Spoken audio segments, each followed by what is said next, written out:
We're all used to now downloading music on iTunes and everything like that, but there continues to be an appeal for vinyl records. So to find out what the craze was all about, I chased this in Brooklyn to Permanent Records. There I spoke to Matthew, who works there. The vinyl feels like a much more significant thing to walk home with. It's like you can really hold it. It's much more tangible than a download.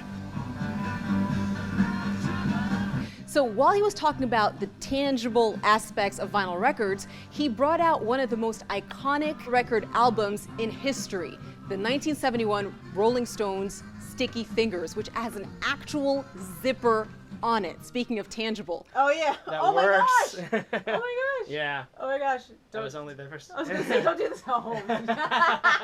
Do it wherever you like. No, it's totally safe. Another cool original. I have to do that one more time. Yeah, one more time. I did not realize that zipper, right? Unzipping this feels really dirty, but of course, this is only it's cardboard. Sticky fingers. Exactly. Matthew also pulled out another album cover, Revolver of the Beatles. You're not really a Beatles fan unless you have their actual records. This record's been pressed a few different times. There's like the British version, there's an American version, and the British version has different songs.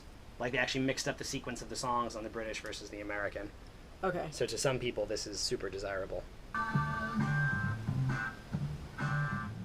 Thelonious Monk, a famous jazz piano player, this is like a box set. He's considered to be one of the greatest jazz pianists of all time, and also Blue Note, which is one of the greatest jazz record companies of all time, and it's the two together. This is historical. Right. You can probably look up all of this music online. Right. But to actually have this collection is really feels significant. Right. You know, to take it home and have it is like, yeah, you have a piece of music history in your hands. I remember when I lived in Brooklyn, I went to a few stoop sales, $5. I got a stereo with a radio and a turntable on top, another $2, and I had the whole Steely Dan collection. Like, you could get albums for $0.25.